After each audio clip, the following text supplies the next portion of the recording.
Everybody, and welcome to my Q&A today. Thank you for joining me. I'm on Instagram and on YouTube. So yeah, do drop your questions in the comment box and do let me know what you've been up to. It's really nice to be back. I wasn't here yesterday, so it's fab to be back and answering all your questions. I know some of you have had super hectic last couple of days, and I know that the weekend hasn't always been that easy for some of you. So I wanted to say that I am here for you. If you have any questions, if you have anything you're not sure about, then please drop your questions into the chat box and I will help answer them for you as soon as I can. I do have questions from people that have dropped things in recently to me over the weekend, and I know that some of you have been having real traumas over the weekend.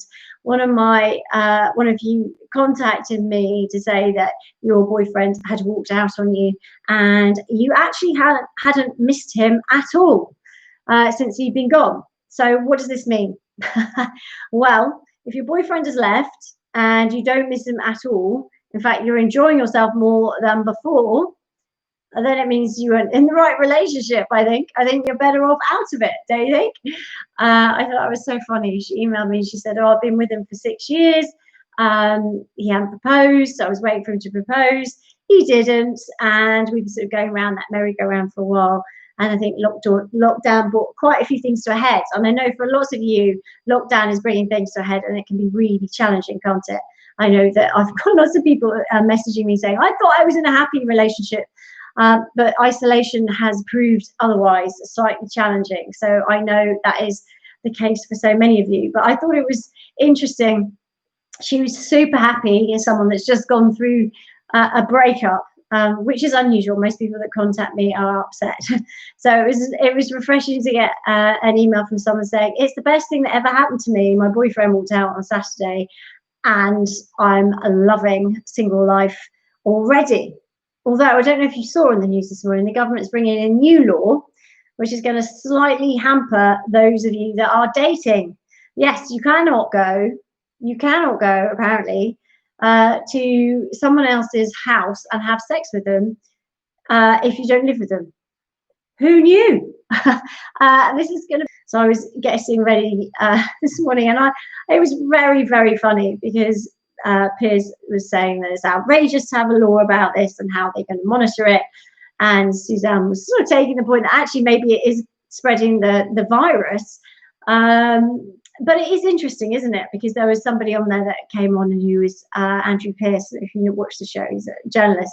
And he was saying that his boyfriend and him have been together for 6 years. They don't live together because they don't want to live together. But, you know, that was a bit like much, telling them that they couldn't have sex. So it's really interesting how lockdown is affecting us. And I know I have friends that are dating and that are struggling with the dating thing, you know, because at the moment it's virtual dating. And then some people are saying that they want to go out and meet people, and you can go for a walk, social distancing and that kind of thing, which is important.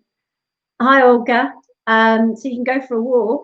But if you actually want to get close to them 1 meter apart, then there's a problem. So it does hamper dating somewhat. And I think you've got to be really careful at the moment with who you're mixing with. In fact, this morning on the newspapers, there were two, I think it was like it was the Guardian and then a tabloid newspaper, and they had two headlines. One said, social distancing can be cut to 1 meter. World Health Organization latest research that extra meter doesn't make you safer. And then the other one said, I think it was the Guardian, said 1 meter is, you must stay at 2 meters. 1 meter will increase or triple the chance of infection. So it's really interesting this morning. There's lots of chaos going on and people thinking different things. And I think that's the challenge, isn't it? Like, we all have different takes on things. When you go through a breakup, how do you handle it best? Are you the kind of person that sort of just sucks it up and gets on with life and goes, right, okay, well, they're lost, I'm getting on with my life, which is great.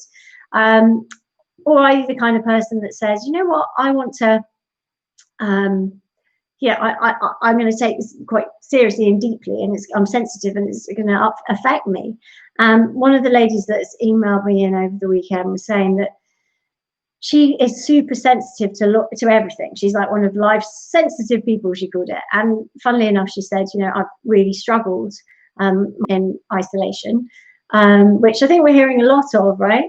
But the difficulty has been that she's really suffering on her own. She said she's really suffering. She said she's really suffering because actually being on her own is harder than she thought, and that her ex-husband used to do a lot more around the house than she gave him credit for. And so she's really struggling to keep up with all the jobs and things as well as she works, and she's working from home. But she's super sensitive. Now, I don't know how you are. Let me know. Are you a super sensitive, or are you like strong? I know Olga's strong, but I mean, who else is that? Who's super sensitive? So something happens, it affects you, and you kind of absorb it, and it kind of follows you around for days and days and days. Or maybe the kind of person that when you get bad news, it's like, I can't cope, and it takes you 24 hours, or maybe even less than that. Maybe you have a cry and then you can pull yourself together. It's about learning what your coping strategy is and how that works for you. Because if you can understand that you are, maybe like this lady is saying here, that she is a super sensitive person, then there's ways of dealing with things. She's going through the divorce and she's getting bombarded with emails at the moment. And one of the things I said to her was, look, it's really important that you protect yourself. Don't put yourself on the line all the time as the front line to those emails. Get your lawyers to read your emails for you, the legal ones, and then translate them slightly, because she was getting these documents that are really freaking her out. She said, I don't want to be reading this all the time. It's really upsetting me.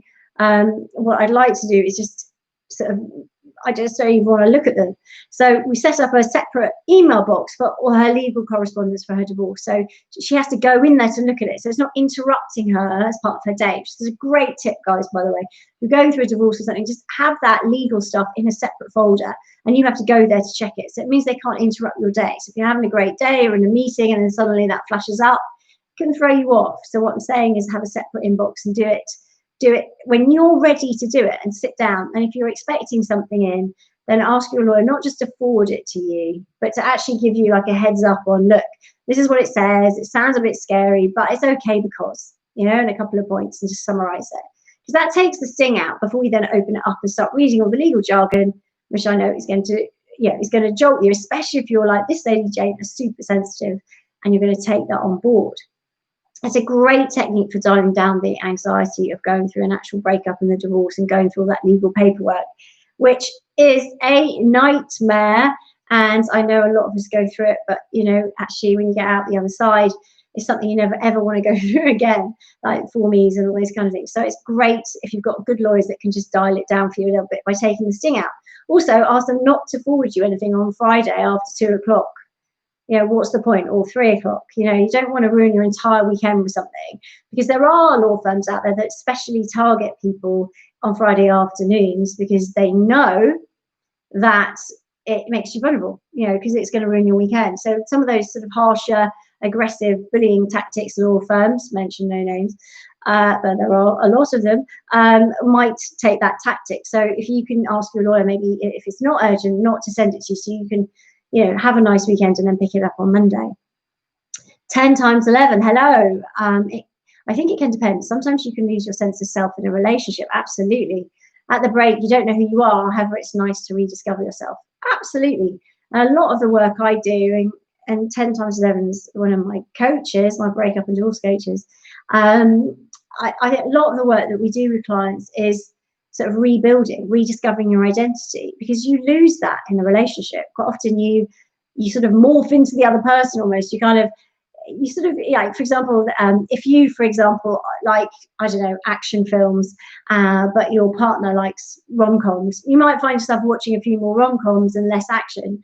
And so when you come out of that relationship, you might automatically be like, oh, I like rom-coms. And you're thinking, oh, no, I don't. I like watching them with my partner because she liked me watching them with her. But actually, I want to go back to my action movies, So it's about peeling back those layers to rediscover who you are now, rather than who you were during the relationship, and reinventing yourself a bit as well. You want to get your sass back. You want to start, having a bit of swag about you, as my son would say, and, just getting back into that groove of who you are. And that can take time. That isn't something that happens immediately. It's about asking yourself, well, what do I really like doing? And if I had a choice, what would I be doing this weekend?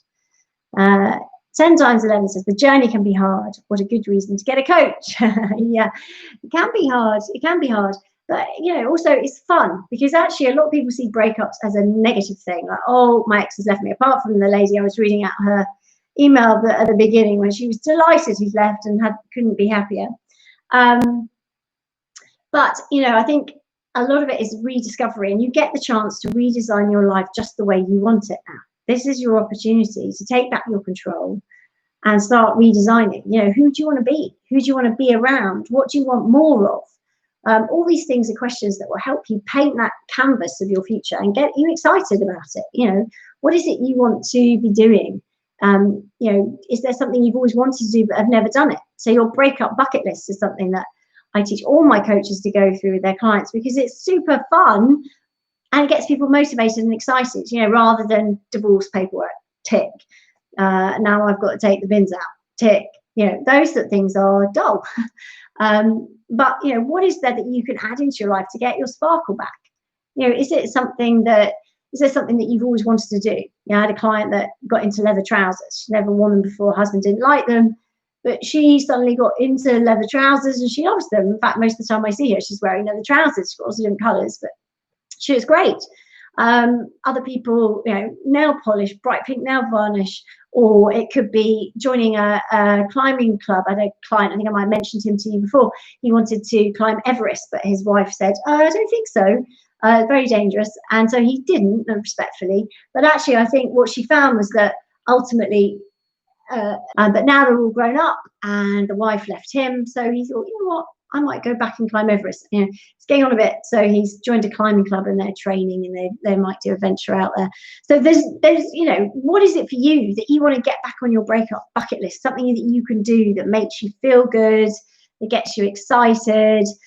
You know, all those things are important. It's you know, family lawyers just, Olga, what do we answer to that question? Super expensive, most of them. So make sure you choose a lawyer to fit your budget. I think that's critical, really critical. And when you go in to meet them, always meet the junior as well that you're going to be working with. I remember once I went in, it was on my divorce case actually, I met the lady and I thought she was really cool. And I got on with her and I felt I could talk to her and share some, you know, you've got to share some quite personal information. So that was good. But when she went out of the office, there was this other guy messaging me, and I just found him a bit abrasive. I didn't really feel comfortable talking to him about things. And it turned out that he was the junior, and she hadn't introduced me to him. And actually, I didn't really click with him at all. So in the end, it was a small firm. I just left that firm and went somewhere else because it wasn't really working for me. But that's important, you know, because then you have to get your next lawyer to read into the case. So it's best to do your research first. Go and do a couple of meetings. Don't pick someone because your friend had them, because your friend might have like a high net worth divorce and you might have a normal divorce, or someone might be dealing with like real conflict and somebody else might be having an amicable divorce. They do not, you know, your divorce lawyer will pick the tone for your divorce. So if you're going to go for like an aggressive pit bull, then be prepared. You're probably going to end up in court and you're going to have a fight on your hands.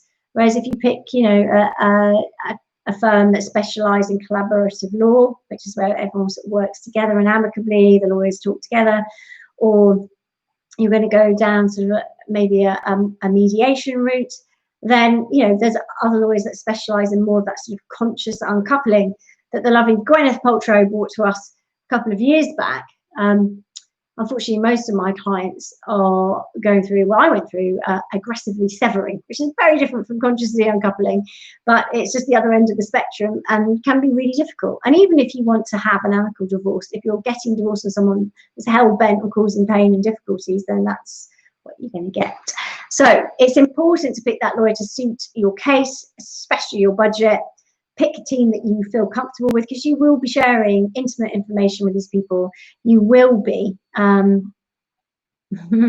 good lawyer. Oxymorons, says thought health. Yeah, don't get me started on family lawyers. There are some really good guys out there. There are. Actually, I was just on the phone to one just before I jumped on this call, a really lovely lawyer. But there's also a lot of sharks. There's also a lot of law firms, that I would say, / sales firms, which are really just about pumping money from the clients. So it's important that you really get your head screwed on those first meetings and really dive deep into, you know, what kind of fees they charge and you know, isn't included, and what the extras, they don't do anything for free, lawyers. So when the phone rings, they pick up the phone, they're charging you. If they're traveling somewhere, they're charging you. If they're photocopying something, they're charging you their time and the paper. It's full on.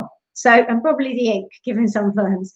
So you've kind of got to be 2 steps ahead and kind of work out, do you need the most aggressive lawyer, or do you need someone with a big name?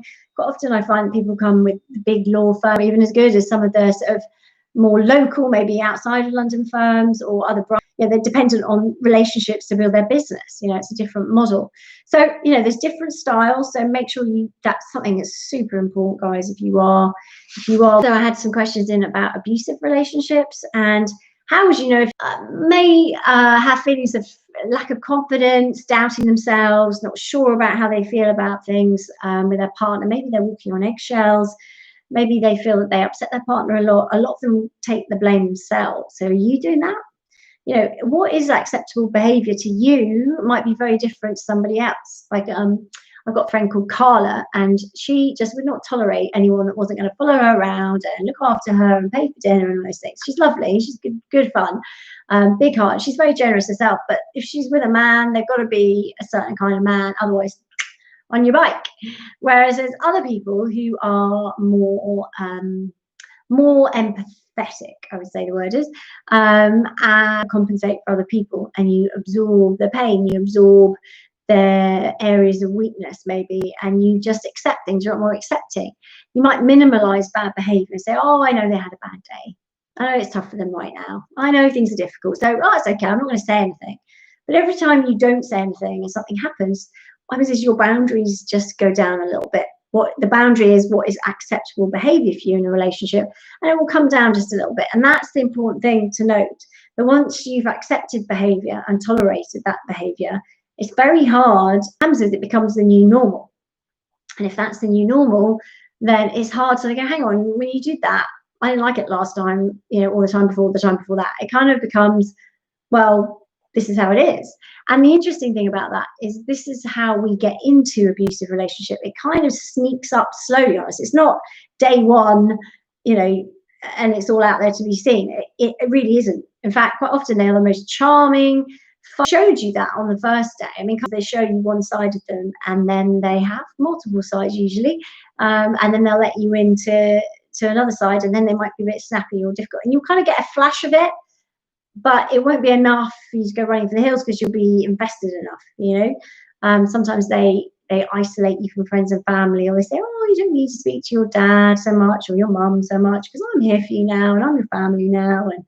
And then you don't want to upset them, so you don't see people as much. And before you know it, your life is really all around them and maybe their friends and their lifestyle. So this is something just warning signs that you might be in an abusive relationship. When you're questioning yourself, or you're walking on eggshells, or you're not sure. Suzanne Barber says, you have just described my ex-husband to a T. Hi, Suzanne. She's one of my coaches. Hi, Belinda. So yeah, hi, Azam. So I mean, it is really interesting, especially if you're an empath and you're really caring and you just want to help people and fix people and look after people. You are like a flame to the moths if you're like that. It's really true. Really true. Gary says, and my ex-wife. So yeah, I mean, you have to be wary. I think if you have had a relationship like Suzanne and 10 times 11 say they have that with somebody that is like that, then your personality will tolerate unacceptable behavior a lot more than, for example, my friend Carla. Carla wouldn't get into that because if they weren't jumping around her, and most people who are difficult, let's call them difficult, are all about themselves, so they're not going to be jumping around anyway. So she would jog on. Sometimes you're just a people pleaser and boundaries are too flexible. But you can choose to do things differently. And one of the best ways to do that is just to become consciously aware of what, oh my goodness, if only I'd got out at that point, things in our lives. But ultimately, you are where you are, so you've got to own it. And what can you do about it to make it better? So these are all really interesting questions.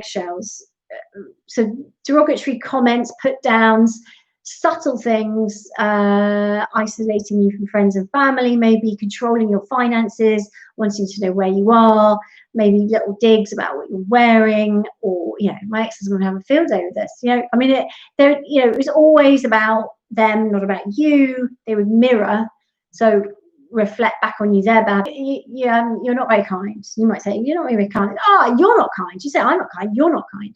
That's mirroring, you know, something that, you know, you do back. You reflect it back on them. So your own bad behavior will reflect back on them. So Suzanne says how they treat their mother is another great way. Yes, mine was not nice to her. Well, yeah, I mean, obviously how you treat your mom, and I think it's quite important, isn't it? Thought Health says blaming you for their inappropriate behavior. Yeah, absolutely. Well, you made me. Well, you never said anything. Oh, well, you weren't there, so of course I did that. I mean, obviously they're never going to accept blame as well. It's another thing. Gaslighting. Do you know what gaslighting is? Gaslighting is when you sort of create a story that's so confusing, but it's almost like got a grain of truth in it somewhere. So you're kind of like, oh, I kind of see where they got that from, but that isn't kind of my recollection of how that went. Oh, you crazy? You crazy? This is what happened. You walked in, you sat there. Oh my goodness, I'm worried about you. You know, a client at the moment, his husband has phoned social workers and says she's crazy and she needs psychological assessment, and he's just causing lots and lots of problems for her. And actually the real problem is him, and he really needs that help. But obviously they're never going to ask for that kind of help, because it's never their fault. It's never their problem. It's always everybody else that's got a problem. So yeah, I hope that helps. I mean, just knowing that you attract those people means that you've got to really start to look at your boundaries and what is acceptable or unacceptable behavior in a relationship. And then if someone does that on a date, or, you know, when you first meet them and you're building that, your radar will go off, because you're like, I've been here before. And also I've consciously recognized now that that is, or putting me down in public, or telling me that I'm, I don't know, not attractive. I'm just going to nip it in the bud and say, stop. Like, do you know your intention? Is your intention to hurt me, or is it, because that's so that you can recognize it, because then you're 2 steps ahead. And that's what I want for you. So I hope you've enjoyed today. It's been great chatting to you. I will be back on tomorrow at 2. I have to jump on the phone with some more lawyers now. So I will speak to you tomorrow. Send me your questions. Mwah, lovely to see you all. Have a great day. Bye.